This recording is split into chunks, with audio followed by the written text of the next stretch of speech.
Well, I'm really truly excited to be here tonight and to have my friends and colleagues from the European Foundation of Psychoanalysis, this time in London, which has been my place of residence for many years now, and to be gathered at the embassy of my home country, Mexico.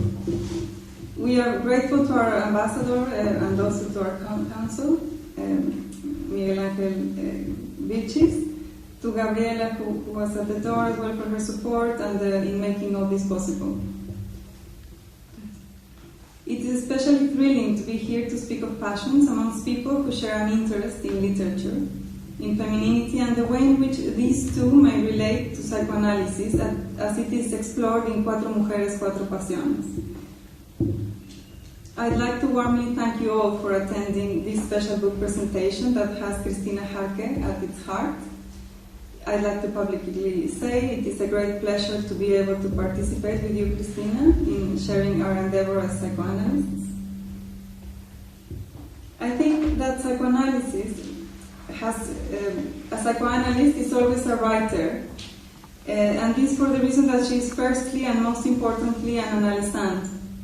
To be an analyst, you have to undergo your personal analysis. It is a threading. And what is very interesting is that the path of analysis involves a peculiar type of writing. It is a threading of one's own life history, but not only and not chronically. By elaborating something of our personal stories, it is as if we were rewriting our destinies before they happen. It is hence our passion as analysts to write. But it is not only books that we write as we gallop across time through speech while lying on the psychoanalytic couch, more popularly known as the divan. What we write about may have to do with our subjective jouissance, to use a French word famously brought back into common discourse by Lacan, in carrying the mysterious entanglement between joy and suffering. In a time in which scientific discourse is mastering, becoming the norm in guiding much of our human arrangements and dealings, precisely in relation to jouissance, psychoanalysis comes in offering an opening, an alternative way to relate to our humanity. This modern push towards evidence-based practices, towards measuring it all in order to keep control, leads to a fall of the human as being, into a deep hole where human is reduced to object. There are interminable examples in medicine, psychiatry, the food industry, education, and even sleeping clinics, that by being immersed in such contemporary systems are led by some sort of common belief that if there is proof in that something has worked for a group in an experiment, for example, then it should be something good, something that can be sold and applicable to all. Consequently, psychoanalysis as an alternative grows in relevance in a time that has been overwhelmed by a passion to categorize, to diagnose, to tick boxes. It is widely known how general medical practitioners work in England with no more than 6 to 7 minutes average time spent with each patient. How as psychiatric diagnoses expand in numbers, so does the economic profit in pharmaceutical industry. Darren Leader, to name a psychoanalyst that works here in London, has spoken about the latter broadly for years now, as has done Nestor Brownstein as well in Mexico. In his latest book, he mentions these issues. I can draw a parallel to this in the sense in which students are very easily labeled in academic settings, whilst shattering their authenticity and malleability at early ages. So I think that the fact that we have all come here to listen to these women who have traveled from Spain and France speak of feminine passion by presenting this compelling book is already a statement outside of these current limiting forms. This is a chat that I feel has mainly desire as its basis, as its motto. A strong desire to transmit our individual knowledge.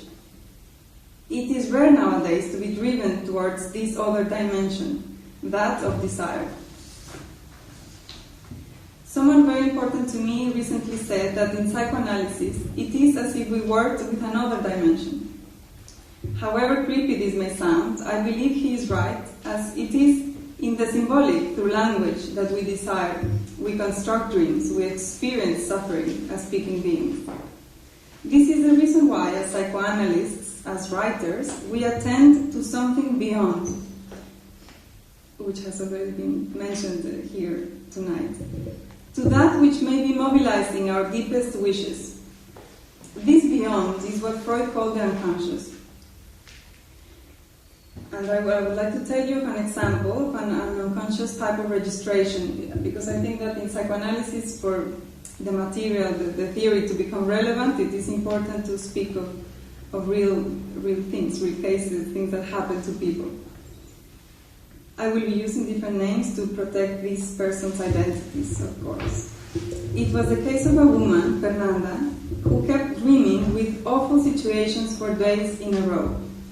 There was a constant feeling of catastrophic events happening that would haunt her dreams and, as a result, her waking life.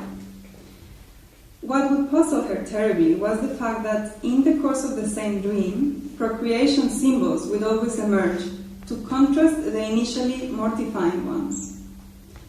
In analysis, Fernanda elaborated something around dates that had been crucial for her mother. Her mother, Susanna, had gone through very important symbolic changes in her life at the conjunction between 30 and 31 years of age. In the course of 12 months, Susanna had gotten engaged, had lost her mother, had gotten married and had become a mother, being Fernanda her first daughter. These dreams of death and birth entanglements flooded this woman precisely at the specific period in her life. Such contradictory as they were incomprehensible nightmares appeared right at the point before Fernanda turned 31. For this woman, something in her life history had been registered without much notice, not in the consciousness. These dates had always been floating in the family discourse, however never articulated as clearly as after elaboration in analysis. It was, as it were, a return of the repressed, the famous return of the repressed of Freud, that which had escaped mourning under articulation due to the rapidity of their happenings.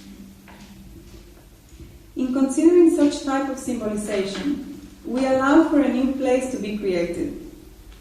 We permit it for it to exist. Psychoanalysis has, from the start, taken an interest in the particular specificities of each person, of each individual speaking being. This is the reason why, for both Freud and Lacan, psychoanalysis had to use language as its most important tool. The person's discourse, his or her speech, lights up for a glimpse of the psychic life. It is through speech, with its jokes and slips of the tongue, even in dreams through symbols, that one gets to grasp a bit of the unconscious. For these two psychoanalysts, language is in fact that which constructs our world, that which allows for a certain existence, one that takes place in the symbolic register. And it is through symbols that a subjective reality is formed. This individual reality is what matters the most to a psychoanalyst, and an analyst knows it is found in the dimension of language. As Gorana has mentioned earlier, how Camille Claudel had to sculpt a body that she lacked in the symbolic register. A body that had perhaps not been established through language and therefore did not exist, and not as such. This is a great example of how reality is once again so personal that it is probably better articulated as realities in the plural form. It is in the plural form that reality, as would be the case for the word passion as well, is more respectfully viewed as subjective. So, like in Spanish we say passion, although it's a group of passions, say human passions, we say it in the plural. In English, it's human passion. It's a group, it's one group of passion. And this, I think, shows already how we view certain experiences. This is why Cuatro Mujeres, Cuatro Pasiones is well named. For women, 4 passions. So 4 as in the number 4.